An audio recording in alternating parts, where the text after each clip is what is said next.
¿Qué tal? Buenas noches, yo soy Rodrigo Jiménez Solomon, bienvenidos a Ciudad 25.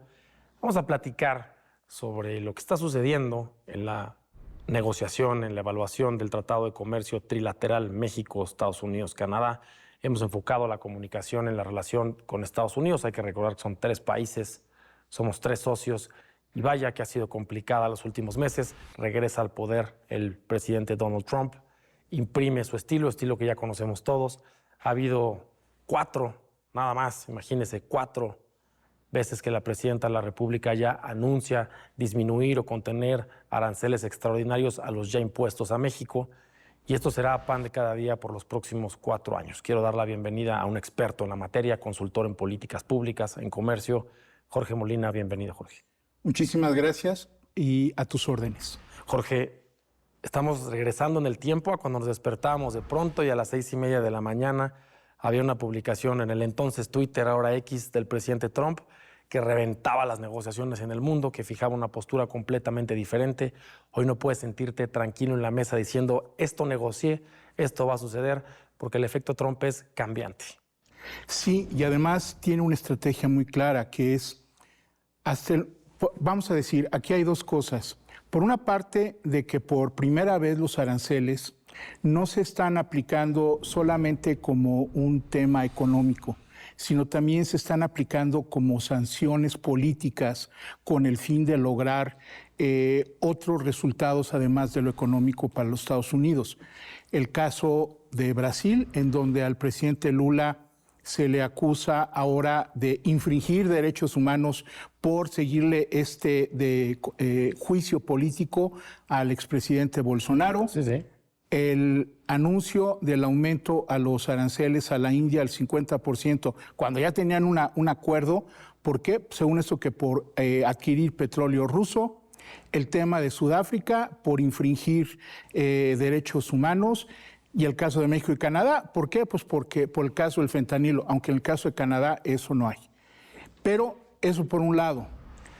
A otros países se les ha pedido, por ejemplo, ciertas posiciones en foros internacionales con respecto, por ejemplo, a cuestiones ambientales. O sea, la parte política no la puede separar.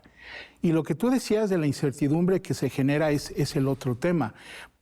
Y esto lo puede hacer Trump concretamente porque mientras lo único que ponga Estados Unidos sobre la mesa es la tasa arancelaria, entonces el presidente no tiene por qué consultar o involucrar al Congreso. Entonces, por eso es que tú ves que lo único que pone o de lo único que habla Estados Unidos son de los aranceles. Y quiere que los otros países hagamos, México no está exento, un montón de cambios también en nuestra política comercial. Pero Estados Unidos no está poniendo nada más. En el momento en que Estados Unidos pusiera algo más que no fuera la tasa arancelaria, entonces sí tendría que involucrar al Congreso.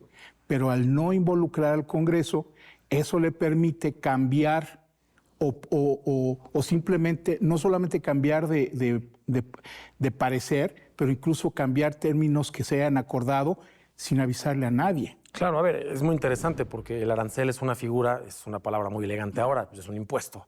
Es un impuesto a las exportaciones de otro país, de ese país. Ha existido siempre, los países cobran porque entre la mercancía de otro país ahí.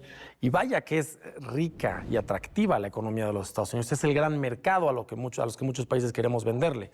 Hay otros como China, que es uno de los mercados más grandes del mundo, pero vaya que ahí sí es complicado poder entrar. O sea, pensando en aranceles, pensando en entrar como país productor de ciertas mercancías a un país, en China es prácticamente imposible. Estados Unidos es un país que abrió su economía muchos años, que hoy ha simbrado, que ha sacudido al mundo, que sabe lo que vale su mercado, y el presidente Trump lo está usando a diestra y siniestra y le está funcionando. Sí, de hecho, ahorita que hablabas, por ejemplo, del caso de México, ¿no?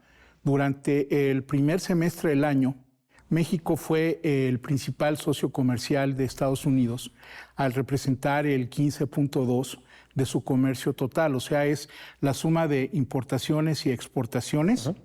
Entonces, México representó el 15.22%, el segundo fue Canadá con el 13% y el tercero fue China con el 7.9%.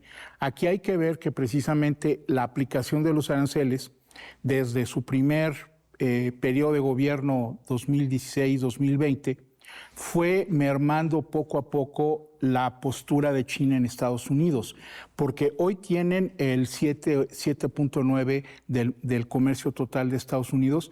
Este llegó a ser en un momento dado más del 20%.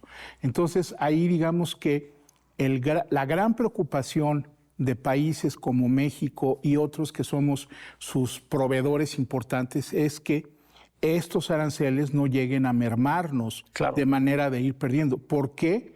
Porque a final de cuentas, quien lo tiene que pagar es el productor y el consumidor de Estados Unidos. Claro. De hecho, a principio, hace un par de días, Goldman Sachs hizo la publicación de un estudio en donde precisamente comenta que durante estos primeros 6 meses los consumidores han absorbido el 22% de los aranceles, los productores el 64% y los exportadores el 14%. Pero lo que se espera es que para principios del próximo año los consumidores absorban el 67%, los distribuidores y los productores en Estados Unidos solo el 10% y los exportadores entre el 23% y el 25%. Eso eventualmente tiende a reducir tus exportaciones. Claro, es un impacto fuerte en la inflación, pero México tiene una inyección grande de productos chinos, de productos de la India. ¿No también es momento de pensar que nosotros tenemos que proteger nuestro mercado interno de otros países? Fíjate que en ese sentido, qué bueno que lo mencionas porque es un tema relacionado directamente con los famosos BRICS. Sí. El comercio total que nosotros tenemos con China sí es muy importante, es el 10.69. De hecho, es nuestro segundo socio comercial más importante después de Estados Unidos, incluso más que Canadá, que apenas llega al 3%. En el caso de la India no llega ni al 1%, es el 0.8%. Entonces, cuando tú dices, ¿nos podemos diversificar? Sí, pero lleva tiempo. Claro. Primero, porque nosotros somos más que nada proveedores de lo que son materias primas y lo que se llaman bienes intermedios para que alguien más continúe produciendo. Entonces, por ejemplo, en el caso del acero, ¿por qué esta cuestión de que los productores mexicanos, los exportadores mexicanos están absorbiendo parte del arancel? Porque lo que se hace es de acuerdo a las normas que te pide la industria de Estados Unidos. Entonces, si vas a colocarlo en otro lugar, tendrías que cambiar tú en ese sentido tu manera de producir y además obtener los certificados de confianza y de ser un proveedor seguro que te piden muchas empresas. Claro. Eso. Además, por ejemplo, en el caso de la India, de Brasil, con quien nuestro comercio total es del 1.2% nada más. Son países que han escrito el libro de barreras no arancelarias y que son de hecho, por ejemplo, con Brasil se han intentado negociar 3 veces un tratado de libre comercio y los que se han opuesto han sido los propios productores brasileños que no quieren productos mexicanos porque somos mucho más eficientes, producimos con costos menores a ellos. Tenemos tratados de libre comercio con otros países como Chile y nuestro comercio comparado con nuestros socios Estados Unidos y Canadá es ridículo. Realmente las canicas del bienestar, del desarrollo económico de México están con los Estados Unidos. Nos vamos a sentar en poco tiempo a revisar y a renegociar el tratado de comercio. Se puede lograr. ¿Es útil para México y para Estados Unidos? ¿Hay condiciones para renegociar este tratado? Si vemos el comercio total con Estados Unidos, en los primeros 6 meses fue el 62%. Con Canadá es 3%. Entonces estamos hablando, y también es más o menos lo que exportamos para allá, el 85% de todas nuestras exportaciones están amparadas por el TEMEC. Ahora, de que Estados Unidos va a querer hacer cambios, claro, porque no solamente es un tema económico, no es un tema de generar, por ejemplo, nuevas protecciones para sectores que Estados Unidos ve como estratégicos, como el automotriz, el aeroespacial. Quiere meter ahora el tema de la inteligencia artificial, quiere ponerle mayores barreras a todo lo que tenga que ver con China.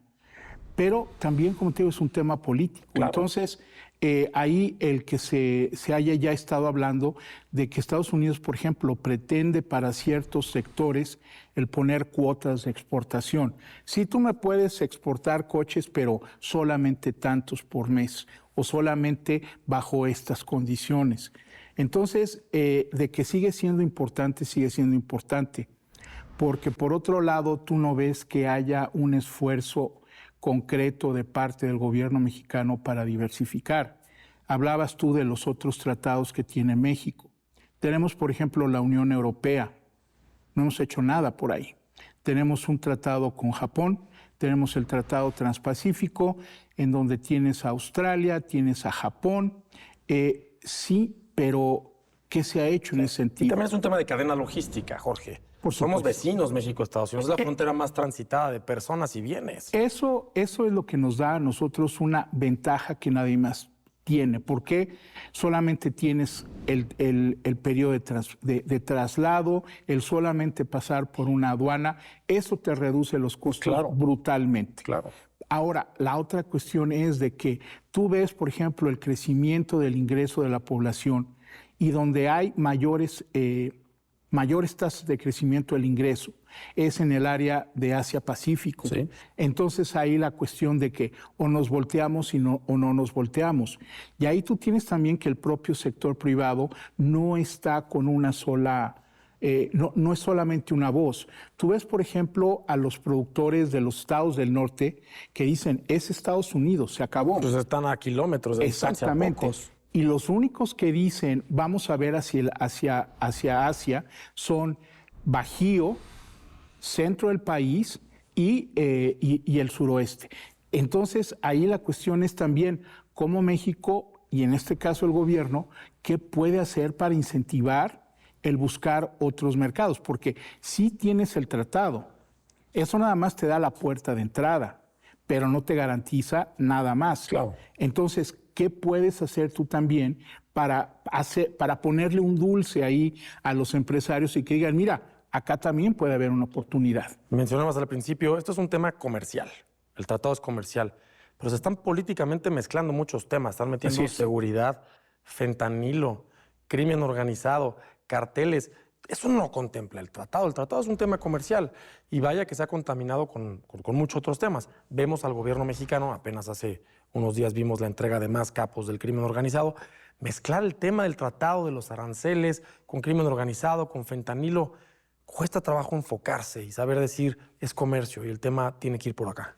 Por eso es que Canadá, cuando el primer ministro Carney visitó a Trump en la Casa Blanca en mayo, le propuso hacer este acuerdo de seguridad, comercio y migración, similar al que México propuso hace un poco más de un mes. De manera de que si Estados Unidos tenía la intención de meter un capítulo sobre seguridad y narcóticos y demás, eso ponerlo aparte. Sí, claro. Porque si no el tratado se vuelve verdaderamente inmanejable. Claro. Entonces la idea es tener, por una parte, un documento que te hable sobre tus preocupaciones de seguridad, de migración, de narcóticos y dejar al tratado solamente como un documento comercial. Pero precisamente también por eso es que Estados Unidos ha arrastrado los pies para poder llegar a un acuerdo tanto con Canadá como con México. Jorge, se nos va el tiempo. Gracias por estar con nosotros. Al contrario, a tus órdenes.